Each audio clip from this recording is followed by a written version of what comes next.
परेशान तो रहूंगा ना पार्वती। आखिर एक बेटी का बाप जो ठहरा। पार्वती, अब उसके हाथ पीले करने का समय आ गया है। पर हमारी आनंदी तो अभी सिर्फ 9 साल की है। अभी तो उसके पढ़ने, लिखने और खेलने कूदने के दिन हैं। देख पार्वती, लड़कियां पराया धन होती है और जितना जल्दी इन्हें घर से विदा कर दे उतना अच्छा है। कल से आनंद की पढ़ाई लिखाई बंद। पर बापू, इसमें मेरी क्या गलती है? आप मुझे पढ़ाई करने क्यों नहीं देते?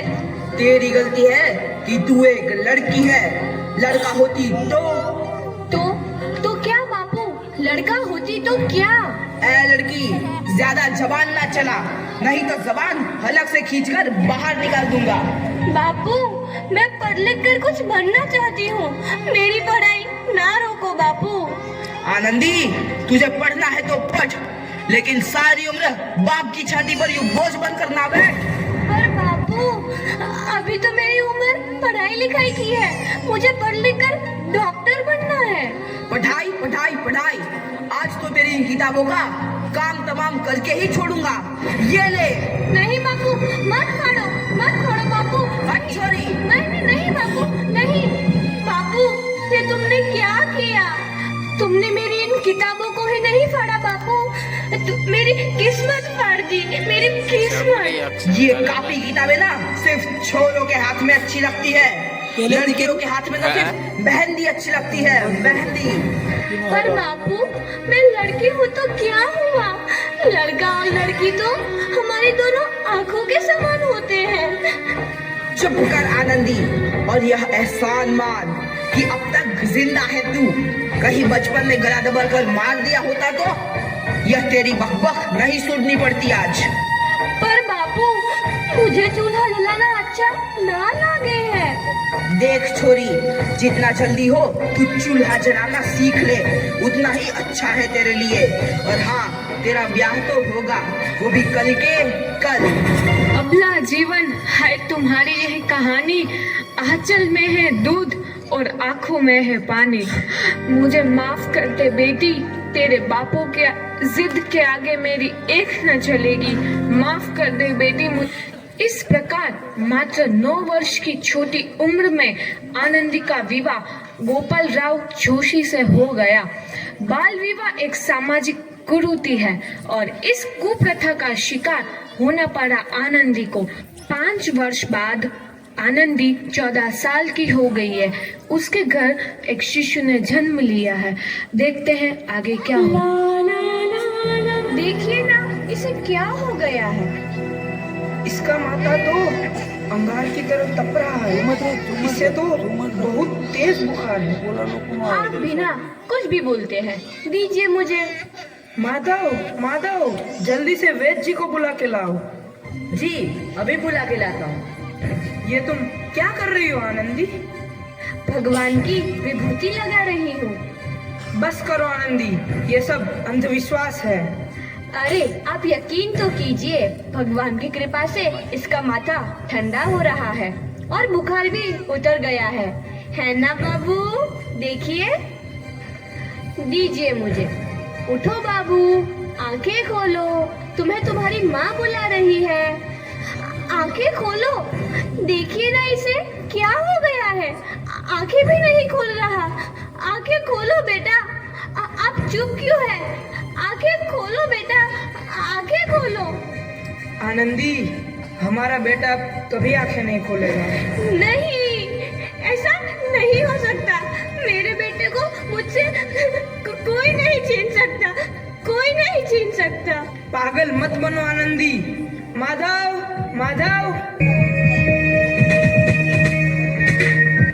आनंदी, बंद करो ये पागलपन। भगवान ने मेरा बच्चा छीन लिया। भगवान ने नहीं, तुम्हारी अशिक्षा और अंधविश्वास ने तुम्हारा बच्चा छीना है। अगर तुम पढ़ी लिखी होती तो आज हमारा शिशु जीवित होता। तुम अनपढ़ थी आनंदी, अनपढ़। नहीं, अब मैं अनपढ़ नहीं रहूंगी मैं अनपढ़। मैं पढ़ूंगी ताकि कल किसी और आनंदी को इलाज के अभाव में अपना बच्चा ना खोना पड़े।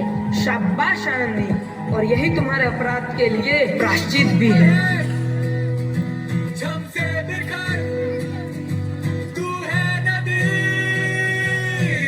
आनंदी, तुम्हारी 12वीं का परिणाम आ गया है। तुमने पूरे कॉलेज में प्रथम स्थान अर्जित किया है। आनंदी, तुम्हारी मेहनत रंग लाई है। तुम्हें शिक्षा वृत्ति मिली है। ये लो तुम्हारे अमेरिका जाने की टिकट। मुझे शिक्षा वृत्ति मिल गई, मैं अमेरिका जा रही हूँ। पर ये सब मैं अकेले कैसे कर पाऊंगी? आनंदी, अपने आप को इतना कमजोर क्यों समझ रही हो? फिर इतना पढ़ने लिखने का क्या फायदा? तुम अभी गवार की गवार नहीं हूँ मैं अब गवार।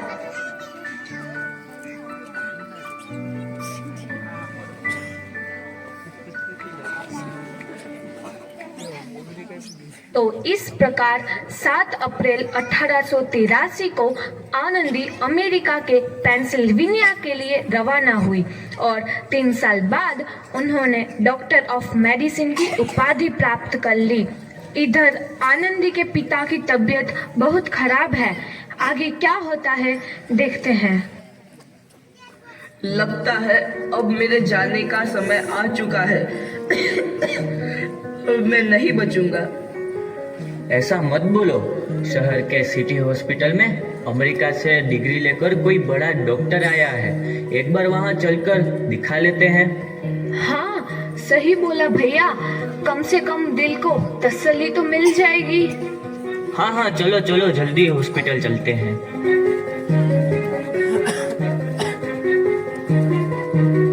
इस मरीज की हालत तो बहुत ही खराब है। कोई चमत्कार है इसे बचा सकता है। ऐसा मत बोलो भाई। डॉक्टर साहब कब तक आ जाएंगे? लो आ गई डॉक्टर मैडम। डॉक्टर मैडम जल्दी देखिए, मरीज की हालत बहुत ही खराब है।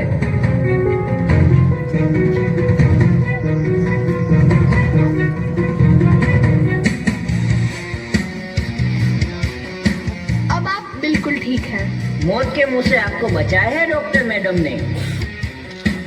डॉक्टर साहब ने मुझे बचा लिया। मुझे मिलना है डॉक्टर साहब से। डॉक्टर साहब नहीं, डॉक्टर मैडम बोलो। डॉक्टर मैडम, उन्होंने ही तुम्हें जीवन दान दिया है। लो आ गई डॉक्टर मैडम, मिल लो उनसे। डॉक्टर मैडम, आपका बहुत बहुत धन्यवाद। आपने मेरी जान बचाई। इसके बदले में मैं गरीब भला आपको क्या दे सकता हूँ? वचन चाहिए मुझे कि कभी ये नहीं कहोगे कि लड़कियां कुछ नहीं कर सकती। वचन? ये कैसा वचन? अरे श्यामलाल, तुमने पहचाना नहीं? तुम्हारी बेटी आनंदी। आनंदी? मेरी बेटी आनंदी डॉक्टर? हाँ बापू, वही आनंदी जिसके लिए बचपन में तूने चूल्हा और दुल्हा के अलावा कुछ नहीं सोचा था। आनंदी, आनंदी मेरी बेटी, मुझे माफ कर दे। मैं तेरा गुनहगार हूँ बेटी। नहीं नहीं बापू, वही आनंदी जिसके हाथ पीले करके तुम उसकी सारी जिंदगी काला कर देना चाहते थे। माफ कर दे मुझे मेरी बच्ची, माफ कर दे। मैं तेरा अपराधी हूँ मेरी बच्ची, माफ कर दे। नहीं बापू, मैंने तो तेरा एहसान चुकाया है। याद है ना अपना एहसान जो बचपन में तुमने मुझ पर किया था? ताने सुना सुना कर जीते जी मार डाला था मुझको। अब बोल, और किस किस को मारेगा?